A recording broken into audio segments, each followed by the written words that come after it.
ஒரு பெரிய நெல்லிக்காய் சைஸ் புளியை நான் ஊற வச்சுக்கிறேன். நிறைய தண்ணி ஊற்றி ஊற வச்சுக்கலாம். அப்போ தான் உருண்டையை நல்லா வேக வைக்கிறதுக்கு கரெக்டாக இருக்கும் குழம்புக்கு. ஸோ இது அப்படியே இருக்கட்டும். பருப்பை நான் 2 மணி நேரம் நல்லா ஊற வச்சுருக்கேன். சூப்பராக நல்லா ஊறிடுச்சு. இப்போ நல்ல தண்ணியை இருத்துட்டு நம்ம அரைச்சிக்கலாம். 1/4 இன்ச் இஞ்சியும் 3 பூண்டு பல்லையும் நான் சேர்த்துக்கிறேன். 4 காஞ்ச மிளகாவையும் நம்ம காம்பை கிள்ளி நான் சேர்த்துக்கிறேன். கொஞ்சமாக தண்ணி ஊற்றிக்கோங்க. சூப்பராக அரைச்சாச்சு. இதை வந்து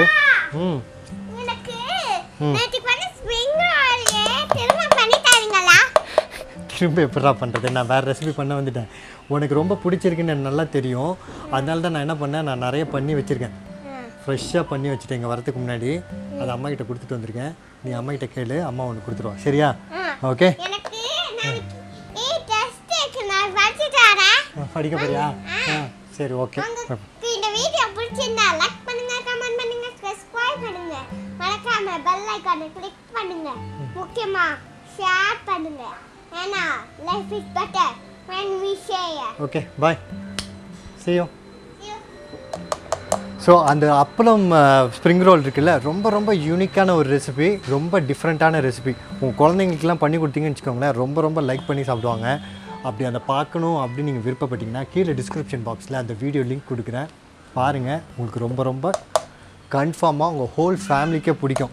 ஸோ இதை நான் எப்படி அரைக்கணுன்ற சொல்லிடுறேன். இது வந்து ரொம்ப ரொம்ப மையமும் அரைச்சிடக்கூடாது. அதே சமயத்தில் மசால் வடைக்கு 1 பாதியமாக அரைப்போம்ல, அந்த மாதிரியும் அரைச்சிடக்கூடாது.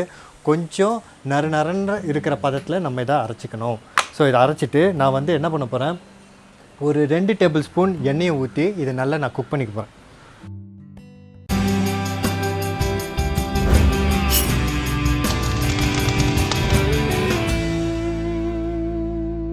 என் அன்பு வணக்கம். ஸோ இதில் ரொம்ப ரொம்ப இம்பார்ட்டண்ட்டான ஸ்டெப் இந்த உருண்டை குழம்புக்கு என்னென்னா, இதை நல்லா அரைச்சதுக்கப்புறமா இந்த எண்ணெய் நல்லா காஞ்சதுக்கப்புறமா இது ஸ்லோ ஃப்ளேமில் நல்லா குக் பண்ணணும். அது குக் பண்ணாமல் என்ன தான் உருண்டை குழம்பு வச்சாலும் முதல்ல நல்லா வாசம் இருக்காது, நல்ல டேஸ்ட்டும் இருக்காது உருண்டை குழம்புல. ஸோ அதனால் இந்த ப்ராசஸ் ரொம்ப ரொம்ப முக்கியம். ஸ்லோ ஃப்ளேமில் பண்ணுறதுனால கன்ஃபார்மாக ஒரு 5 நிமிஷம் பொறுமையாக அதை குக் பண்ணுங்கள். 5 நிமிஷம் குக் பண்ணுறது வந்து ரொம்ப ரொம்ப இம்பார்ட்டன்ட். எண்ணெய் நல்லா காஞ்சிருச்சு. இப்போ நான் அதை சேர்த்துக்கிறேன்.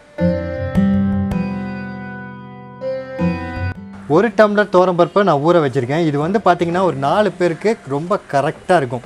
இந்த மாதிரி நல்லா குக் பண்ணும்போது என்ன இன்னொரு அட்வான்டேஜ் என்னென்னா, நம்ம அரைக்கும் போது எக்ஸ்ட்ராவாக தண்ணி ஊற்றிட்டாலும் இந்த மாதிரி ஸ்லோ ஃப்ளேமில் பண்ணும்போது அந்த எக்ஸஸ் வாட்டர் வந்து எவாப்ரேட் ஆகி போயிடும். அது ஒரு பெரிய அட்வான்டேஜ் இது மூலயமா. இப்போது இதுக்கு தேவையான உப்பை சேர்த்துக்கிறேன்.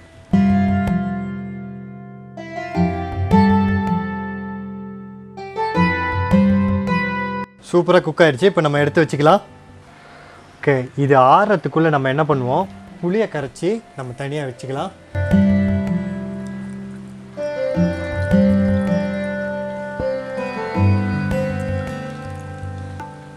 அதுக்கப்புறமா நான் ஒரு 1.5 டம்ளர் தண்ணி ஊற்றிக்கிறேன். எதுக்குன்னா, இந்த இப்போ உருண்டை எல்லாத்தையும் நம்ம வந்து இதில் தான் போட்டு கொதிக்கையில் போட்டு நல்லா வேக வைக்க போகிறோம். ஸோ அந்த உருண்டை என்ன ஆகும்னா, இதில் இருக்க வாட்டரை எல்லாத்தையும் அப்சர்வ் பண்ணிவிடும்.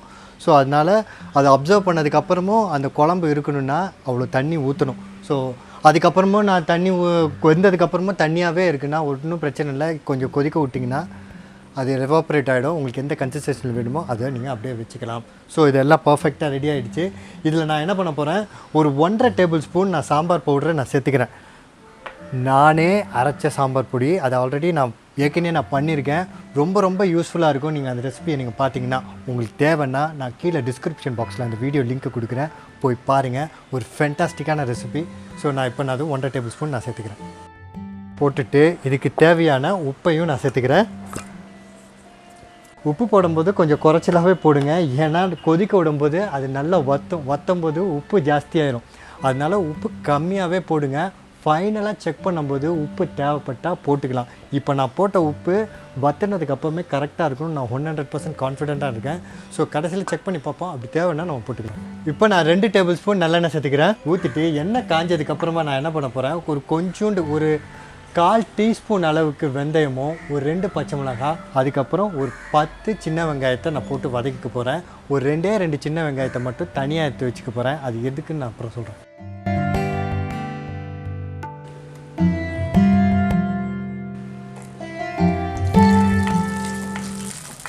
இப்படி லேசாக வதக்கினா போதும். இப்போ நம்ம கரைச்சி வச்ச புளி தண்ணியை சேர்த்துக்கலாம்.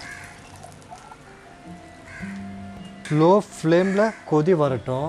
அந்த கேப்பில் நம்ம என்ன பண்ணுவோம், பருப்பை நம்ம உருட்டிக்கலாம். ஓகே, இது எல்லாத்தையும் சூப்பராக உருட்டியாச்சு. இப்போது இது நல்லா கொதிக்கும் போது இது நம்ம உள்ளே போட்டு எடுத்துடலாம். உள்ளே போட்டு எடுத்துருன்னா உருட்டினது எல்லாத்தையும் ஒன்றா போட்டு எடுத்துடலாமா? உருட்டுறதை எல்லாத்தையும் நம்ம உள்ளே போட்டு எடுத்தால் பருப்பு இருக்கும், குழம்பு இருக்கும், ஆனால் உருண்டை இருக்காது. ஆமாம், என் பாத்திரம் வந்து கொஞ்சம் அகலமான பாத்திரம், ஸ்பேஷியஸாக இருக்குது. அதனால் நான் 4 நாளாக கூட போட்டு எடுக்கலாம். ஃபஸ்ட்டு 4 போட்டு அதுக்கப்புறம் லேசாக அது மேலே வரும், அதுக்கடுத்து ஒரு 4 போடலாம். உங்கள் வீட்டு பாத்திரம் கொஞ்சம் குறுகலாக இருந்துச்சுன்னா நீங்கள் 2 போடுங்க. ஒரு 2 மினிட்ஸ் ஆஃப்டர் கன்ஃபார்மாக அது லேசாக அப்படி மேலே வந்து மிதக்கும், அடுத்த 2 போடுங்க. அப்படி பண்ணிங்கன்னா கன்ஃபார்மாக வரும். இது சொல்லனா என்ன இருக்கும் சொல்லி பாருங்கள். எல்லாம் வந்து உருண்டை இல்லாமல் போயிருக்கோம். சிவா, நீ தான் ஒழுங்காக சொல்லித்தரல, என் வீட்டில் குழம்பு டேஸ்ட்டாக வந்துச்சு, ஆனால் உருண்டை வரவே இல்லதுக்கு காரணம் நீ தான்னு எனக்கு கண்டிப்பாக என்கிட்ட சொல்லுவேன். இப்போ நீங்கிட்ட நான் சொல்லிட்டேன், இனிமேல் என்ன சொல்ல முடியாது, சொல்லவே முடியாது. ஓகே, கொதிக்க ஆரம்பிச்சிச்சு. இப்போ நான் போட்டுறேன்.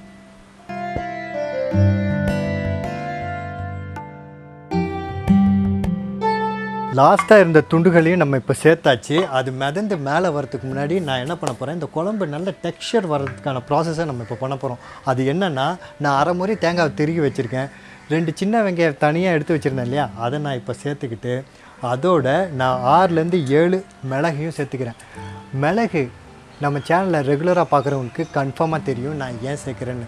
இந்த வீடியோ மூலமாக ஃபஸ்ட் டைம் வந்தவங்களுக்கு கன்ஃபார்மாக தெரியாது, இது என்னடா புதுசாக இருக்கே அப்படின்னு யோசிப்பீங்க. கீழே டிஸ்கிரிப்ஷன் பாக்ஸில் ஒயம் ஆடிங் பிளாக் பெப்பர்ன்ற வீடியோ லிங்க் இருக்குது, கிளிக் பண்ணி பாருங்கள். மிளகோட வரலாறும் சிறப்பும் மருத்துவ குணமும் அற்புதமானது, அபாரமானது. மறந்துடாமல் போய் பார்த்துருங்க.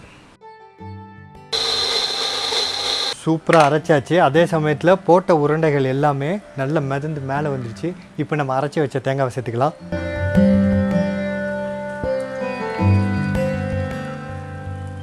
தேங்காய் அரைச்சி இப்போ தான் ஊற்றிருக்கோம், அது நல்லா கொதி வரட்டும். தேங்காவை ஊற்றுறதுக்கு முன்னாடி நீங்கள் கவனிச்சிங்களா, புளி தண்ணி பாதிக்கும் மேலே வத்திருச்சு.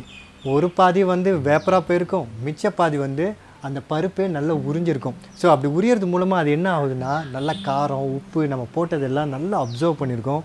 உருண்டையை தனியாக சாப்பிடும்போது அவ்வளோ டேஸ்ட்டாக ஃப்ளேவர்ஃபுல்லாக இருக்கும். உடஞ்சிருமே பயத்தில் சில பேர் என்ன பண்ணுவாங்க, இட்லி தட்டில் எண்ணெய் தடவி வேக வச்சு அது தனியாக சேர்ப்பாங்க. அதனால தப்பே இல்லை, அதுலேயும் டேஸ்ட்டாக நல்லா தான் இருக்கும். இப்படி பண்ணும்போது அந்த ஃப்ளேவரு டேஸ்ட் எல்லாம் இன்னும் டெப்த்ஃபுல்லாக ரொம்ப சூப்பராக இருக்கும். அதுக்காண்டி தான் நான் இப்படி பண்ணேன். உங்களுக்கு வேணும்னா நீங்கள் அப்படியும் பண்ணிக்கலாம். ஸோ இது நல்லா கொதி வருது. இப்போ நம்ம தாளிச்சிக்கலாம்.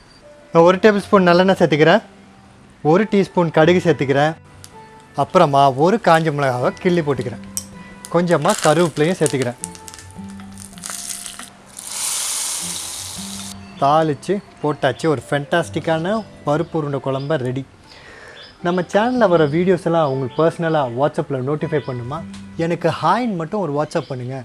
பண்ண வேண்டிய வாட்ஸ்அப் நம்பர் 9940302830.